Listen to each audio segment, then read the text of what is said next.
good morning, good afternoon. For you, it's afternoon, yes? Yes, just hit noon.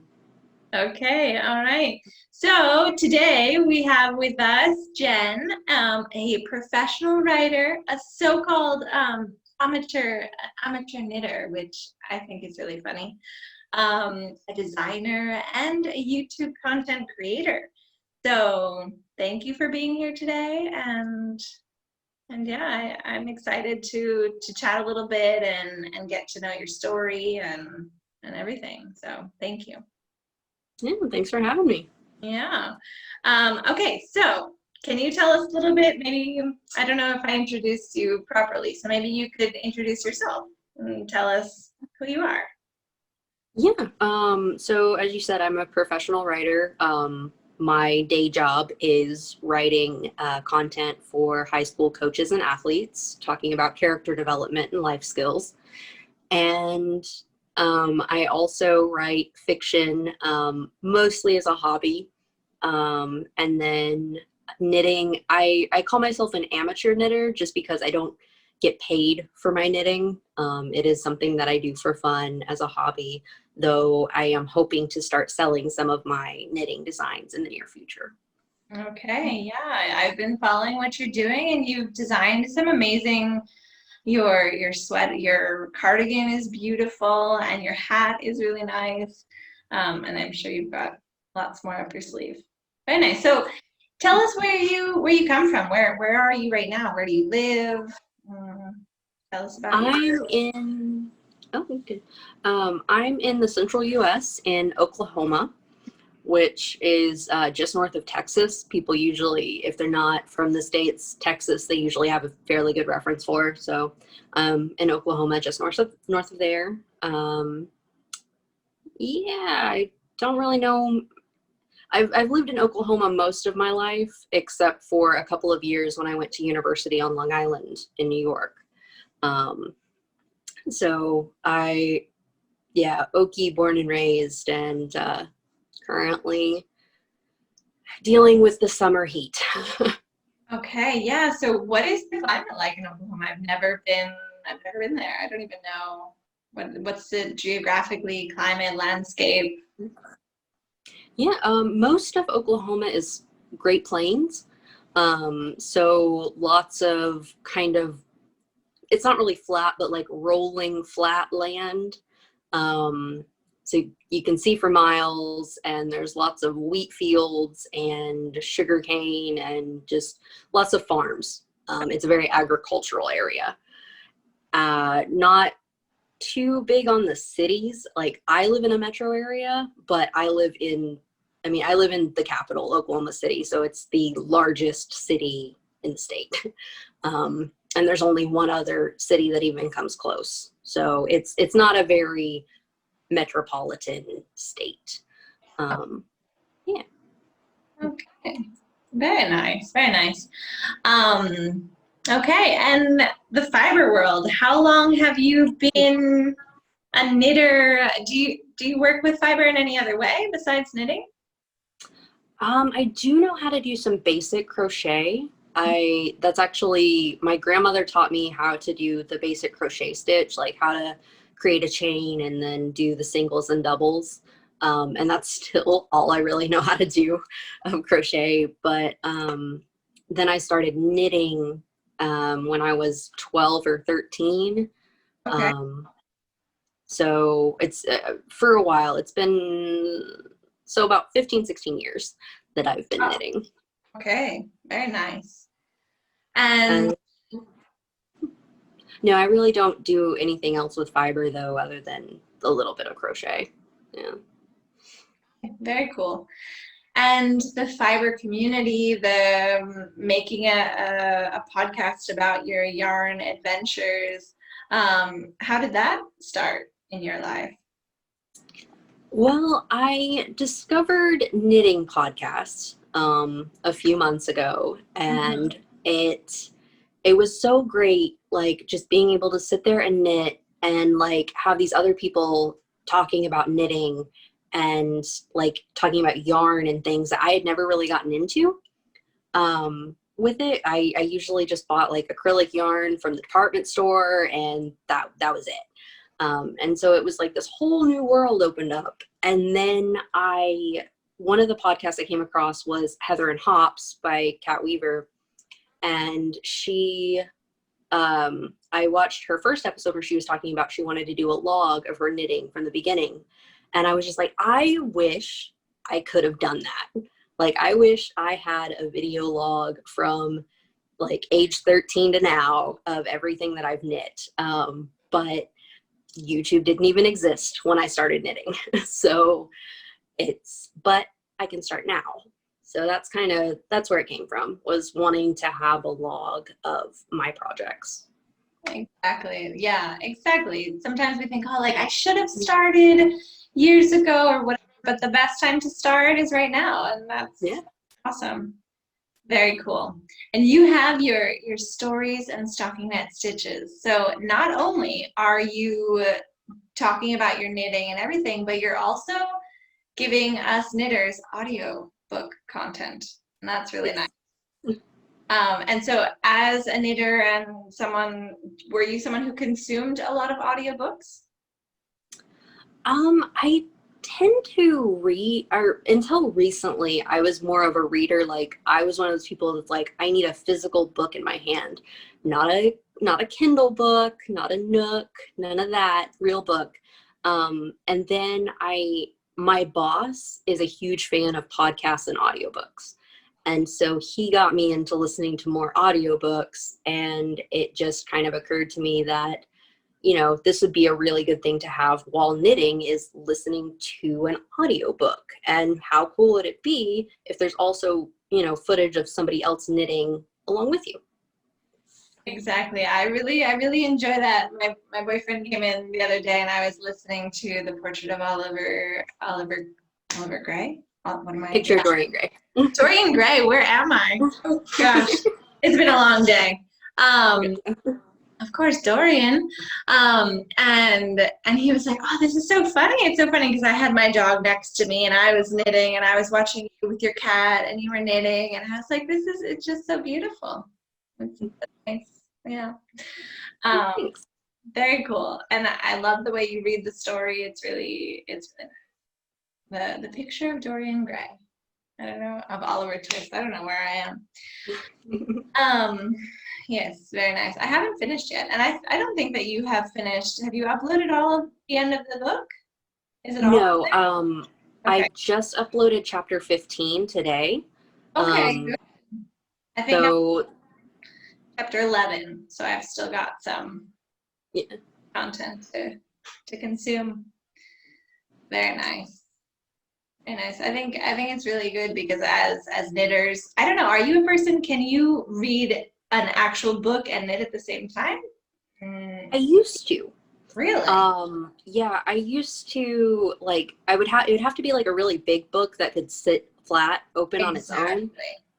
But yeah, I can read while knitting stockinette stitch. Like, I don't have to look at stockinette because how long I've been doing it. Yeah. So that is stockinette or garter, one of those I can totally read and knit at the same time. But it doesn't necessarily, when there's audiobooks, it just doesn't necessarily seem worth the extra effort, I guess. Exactly. And it's nice. I enjoy both. I love laying down with a really good paperback book. But being able to have audiobooks while I'm knitting, I really like multitasking. So for me, it's nice to have that content and knit at the same time. So back to knitting, what, out of all these years of knitting and projects, what has been your most exciting or the project that you feel most proud of? Do you have any that you could share with us? Yeah, there's a couple. One you actually mentioned earlier was that cardigan, that's the blue and like kind of light gray.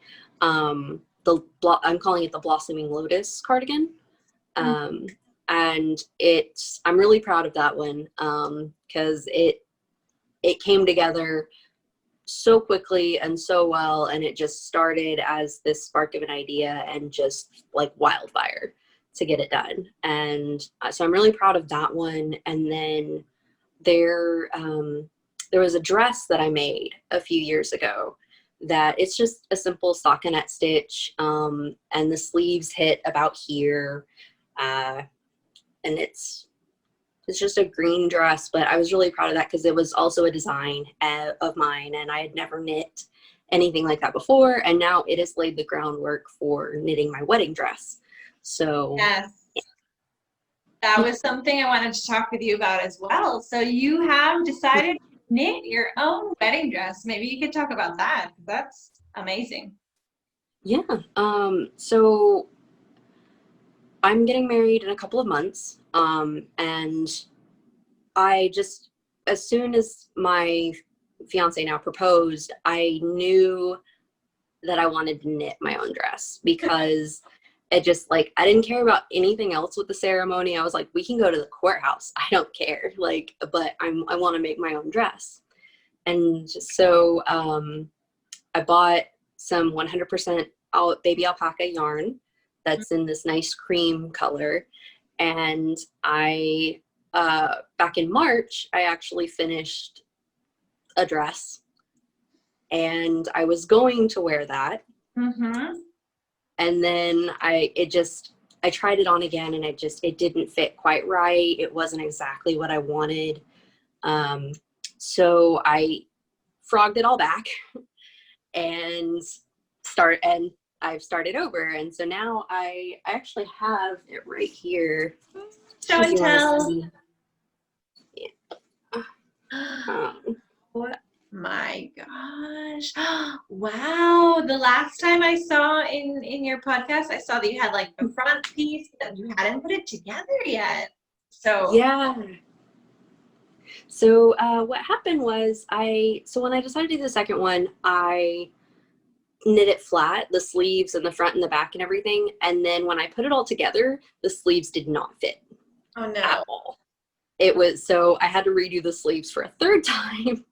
And this time I just like, I put the front and the back together, and then I picked up around the arm right here and just knit down for the sleeves to make sure they would fit. Beautiful. So And yeah, so now all I have is this bit at the bottom. okay. That's amazing. And so I wanted to ask you, the stitch that you did on top, you called that the rosette stitch, or what is that called? Yes, it's a rosette stitch. And what is that? What is that? Is that similar to like a moss stitch? So it's worked over 2 rows.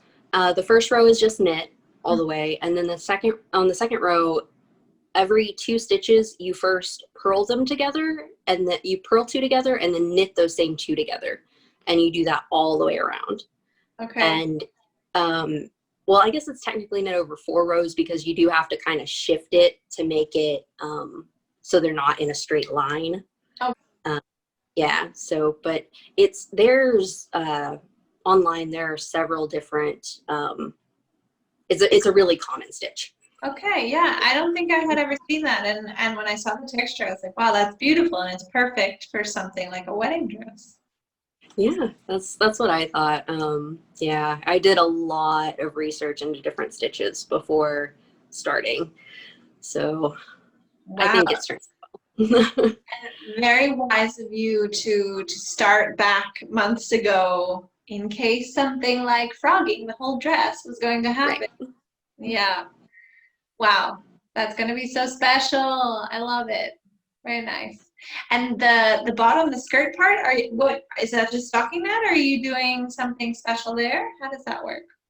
Yeah, I was just gonna do stockinette for the skirt, and I've got some increases to help give it a little bit of flow at the bottom, and then I'm thinking for the very border, I'm gonna do a couple rows of rosette stitch. Okay. To help it stay flat, because that's one good thing about the rosette stitch too, is it doesn't roll like stockinette does. So yeah. And is it gonna be like knee length, floor length? Knee length. Mm-hmm. Yeah. We're having an outdoor October wedding, so we're expecting it to be about 70 degrees Fahrenheit, somewhere around there. So I didn't want a floor length. It's going to be perfect. And I think that natural fibers are really versatile. Like I can wear merino in the summer, like maybe if it doesn't have sleeves. No, I think that it regulates temperature really well. So perfect. Yeah. Very exciting. So I think that is a project to be really proud of as well. Thank you. And so have you written up your pattern for your cardigan? Have you already? I'm working on that. I'm actually knitting a second one. Okay. So I have my rough notes from the first one, but that was kind of just a prototype working it out. So now I'm doing a second one for my fiance actually. So I'm making it in a larger size, and I'm writing more specific notes and instructions as I go, so that it'll be all together by the time I get the second one finished. Okay. Very nice. And that's a difficult process. Like, have you found anything that like surprised you in writing up a design, or something that was particularly challenging for you? Anything?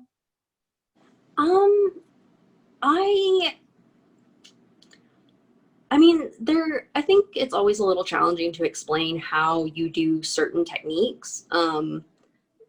But I also feel like I have a bit of an edge on that just because I do write for a living, and explaining things to people is like, before my previous job, I worked at a mortgage company. And so I routinely had to explain to people how their mortgage payments worked, and like just all sorts of details about that. And so it's kind of the same, those skills transfer. Yeah, absolutely. For writing knitting patterns.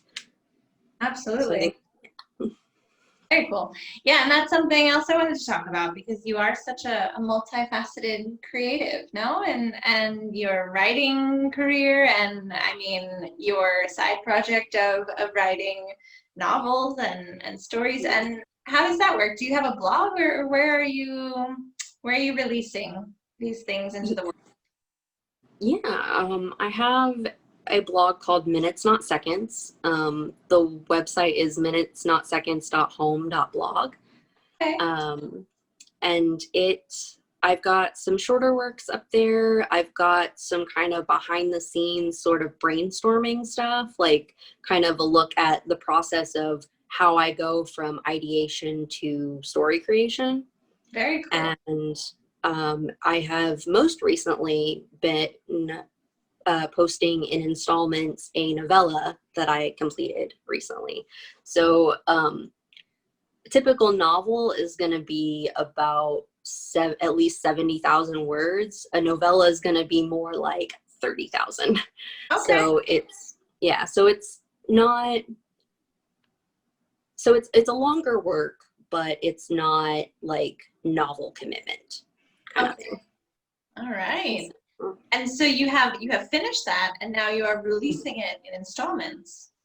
Yes. I have the first 4 installments available on the blog right now, and the 5th one will go up tomorrow.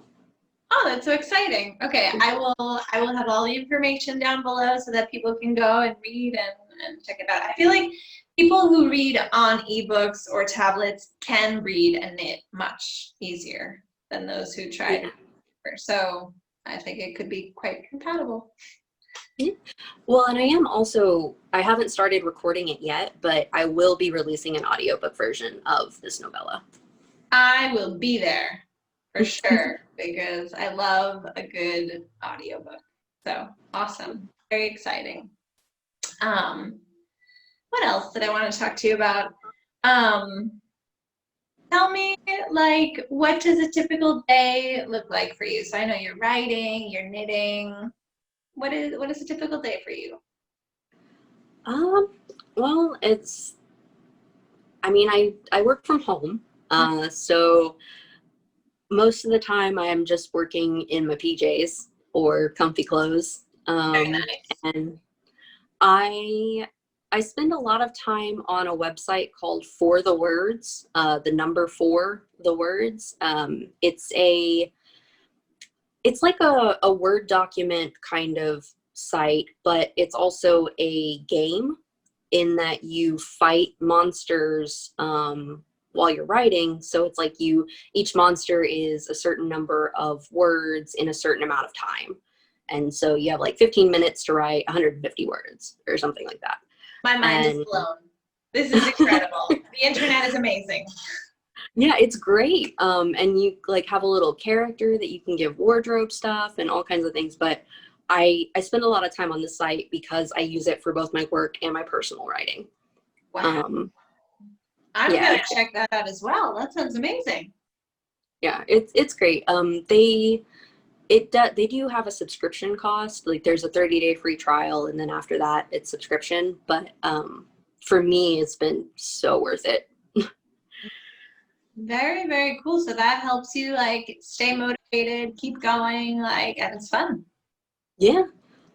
Yeah. And so I spend most of my time there, and then my fiance comes home for lunch every day because he works really close, and so I get to see him in the middle of the day. And then it's just more I like to alternate between writing for 30 minutes to an hour and then knitting for 30 minutes to an hour. Yeah. Good organization, like to break up in chunks of time like that. Or doable. Yeah. And for like your posture and your wrists and your hands, it's probably good to like change it up, and your mind as well. Yeah. Do you get ideas like for your writing while you're knitting and you're knitting while you're writing? Is there a connection there in the written word and stitch? Oh yeah. I actually had I get a lot of story ideas while I'm knitting, because knitting just kind of puts me in this mindset where my thoughts are just kind of flowing and I'm not really controlling what I'm thinking about. If I'm listening to something, I'll have that kind of focus, but there are times when I'll just sit there and knit with like maybe some instrumental music in the background or something. And that helps me think about like what kind of character would wear this garment that I'm making. Like, who would suit this color or texture kind of thing. Very cool. Absolutely. I completely agree. A lot of times I'll find myself watching podcasts, listening to audiobooks, and listening to music. But those times when I just like go to the park and sit on a bench and like don't listen to anything except for the birds. And one problem is that many people come and talk to me. I think that when you're knitting on a park bench, people are like, "What are you doing?" And they want to tell you their life story. So that's nice too. But those moments of quiet, I feel like I knit really fast and I have a lot of ideas. And so very cool. Very nice. And in your city, do you have a knitting community, a local yarn shop or anything like that? No, not really. One of the things about it being so hot in Oklahoma is that knitting is not necessarily the most popular of hobbies. So knitters are pretty spread out from what I have gathered. And there's really only a couple of yarn shops, even in the city that I live in. So that's, like I mentioned, that for the longest time, all I did was knit with acrylic from department stores. And it's because that's pretty much what's available, like in a store here. So I bet the online community and finding people online shops, online podcasts and things was probably really nice. Oh yeah. Yeah, that was great. And what's your favorite fiber to work with? Do you like to work with cotton and things like, or acrylic because of the heat, or do you have a favorite fiber? I really don't. I've only recently started, it's only in the last year that I've started working with other types of fiber. I really love that alpaca that I'm working with on the wedding dress. And the cardigan, the Blossoming Lotus cardigan, is actually made from 100% wool. Mm-hmm. And I really like it as well. So I really want to start just kind of exploring more. But of course, it's a matter of budgeting for the yarn and stuff. And yeah. Absolutely. But I think that if you organize yourself, you know what project you're going to do, and it's something that's going to be like a piece that you're going to have for years and years and years, then it's worth it to have a fiber that you like working with, or a colorway that you like, or just to enjoy it. So nice. Very nice. Yeah. Alpaca is really beautiful. It's one of my favorites, I would say. Really like. That's going to be such a luxurious and beautiful wedding dress. I'm so excited to see pictures. I hope that you share with all of us. Okay, for sure. Very cool. What else was I going to ask you? Oh, do you have a favorite like knitting technique, or any like, I don't know, favorite technique? I'm really partial to stitch patterns that are created with knits and purls, like seed stitch, moss stitch, the rosette even I would consider in under that category. Like I like lace projects, but at the same time I prefer knitting with knit and purl things. And I think it's so interesting how many different textures and things you can create just with a knit and a purl stitch.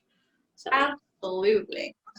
And how do you knit? Because for me to do like seed stitch or moss stitch, or just even one by one ribbing, I love it. But for me, it's really hard. Like, it slows me down a lot. Do you find that it slows you down, or do you have a technique of a way of holding your needles? Any tips? Well, I knit continental. So I don't know, like for me, and I can also purl in English as well, but I'm a lot slower with that. So I usually, I guess it doesn't really slow me down too much, just because I do so much like one by one ribbing and seed stitch and things that like I've just repetition basically has made it a pretty fast process. Like with anything. Yeah, I think that I haven't really done a lot of, I love moss stitch. I think it's absolutely beautiful. And I love how you can use it to make it flat, which is important. Yeah. On something to roll up. But I am definitely really slow with it, so I gotta keep working on it. Very nice. And it's true what you said. There really are so many combinations and so many things that you can do with it that it's really nice. Very cool. And do I don't know if you know, but I love like plants and infusions and stuff. So do you have any plants that you really enjoy or that come to mind, or anything that pops into your head? Well, I really like aloe vera. I've always been kind of fascinated by it, just because like the properties of, if you have a burn and you just like pick off a little bit of the plant and instant soothe. So since I was a kid, I've been fascinated by that, because my grandparents always had aloe vera plants, like multiples. And so I have one of my own, and it's just, I don't know, I like the little spikiness, and it's pretty. Yeah, it's spiky, but yet it's so soothing. Right. It's so nice. Wow. That's really funny, because when I thought of this question, like, I imagined that someone would answer aloe vera, like, very it's a great plant. It's a really great plant. And it's like so many places, you can find aloe vera in lots of different climates. And so, very nice, very nice. And what about music? Do you listen to music? Do you have any style of music that you enjoy? Any recommendations? I mostly listen to metal music. Okay. Especially a lot of European, like Swedish, German, Czech metal. I love that. My family is Czech, Czech immigrants from way back. So I'm really into like different stuff, and they have a really cool metal scene in like Prague. You need to go. Have you been to Prague? I have not. It is one of my dream destinations. Yeah, I've never been, and I feel like I'm so close here in Spain. There's so many places that I haven't explored, but I've heard so many amazing things about Prague. Yeah. Cool. Very cool. And do you listen to music when you're knitting? Or I wonder, like, metal and knitting? I feel like it's got different tempos, but maybe not. I don't know. I feel like when I listen to metal while I'm knitting, I actually go faster. Like maybe it's Okay. just the pace of the music is a lot of time is quite fast. But there's actually a wide range of styles among metal. And That's true. one of the ones I really like is melodic metal. For example, Nightwish or Within Temptation are a couple of really well-known melodic metal bands. I think they're both based in Europe as well, but I listen to a lot of them while I'm knitting, and it's, yeah, I think it helps me go faster just because that more the tempo in the drums, especially the drums, because a lot of them will have like double bass and that kind of double bass pedals and that sort of thing, and that just creates this like sense of urgency almost. Absolutely. Very cool. I'm going to ask you for some links of some songs that you like, and I'll share them with people because that's cool. And I think that listening to music while you're knitting, for me, it helps me knit faster just in general than if I'm trying to pay attention to a podcast or like I'm like stopping because I'm listening to what someone's saying. And Mhm. so I think listening to music it gets you like in the flow of knitting. So very cool. And I was thinking you were talking about Europe, and I remembered how wonderfully you speak French. And I think that's really cool. Have you ever been to France? I have not. I have been to Canada, French-speaking Canada, Okay, but I have not been to France. very cool. But you taught yourself French. Yeah, actually around the same time as I started knitting, I developed this fascination with the French language, and my goal in learning French was to read French. And I've pretty well accomplished that. I can read French with near fluency. My spoken French, I don't get to use it as much, so it could use a little work, but I just think the French language is so beautiful. Like it's, I mean, I know a lot of people are like, there's too many letters that you don't say, but I think it sounds beautiful, it looks beautiful. I should have been born a French speaker. Absolutely. But I think that's really cool that you were able to teach yourself a language and knitting and everything. Knitting is kind of a little bit of a language. You learn how to speak with your hands. Yeah. Very nice. And have you ever watched any French podcasts, knitting podcasts? I have found a couple that I've been watching. Most of the French podcasts that I listen to are more, there's a couple that are directed more towards language learners just because they focus on like specific explaining cultural things to non-natives, and I really like that. But I'll have to see. It's been a little bit since I've watched any of the French knitting podcasts. But as I said, I haven't really been knitting as much the last couple of weeks, so that's probably a lot to do with it. Yeah, I was gonna ask you what are you knitting on now, but you've been kind of relaxed with the knitting, and I imagine you're knitting on your dress. Yes, just the wedding And, dress. and your fiance's cardigan. Have you started that yet? I haven't started it. He told me that I'm not allowed to start it until the wedding dress is done. That is So a very wise fiance. yeah, yeah. Because you don't Well, want to be like the night before the wedding, like I have to like leave in all these ends and. right. Okay. Very good. Yes, you want time to be able to block it, to dance around your house in it. Has he seen your dress? Because I know some people have the tradition of not showing fiance the dress. So has he seen it? Yeah, he has seen it, and he's actually seen me try on the top part before I started knitting the skirt. So yeah, we're not super concerned about the tradition or superstition or anything like. Yeah. I think it would be very difficult because I don't know how many stitches that has, but he's bound to see it at some point Right. getting at it. Yeah. Very nice, very nice. So I was gonna ask you if there is any person in the knitting world or not who you admire, who inspires you, someone you would like to share, recommend here?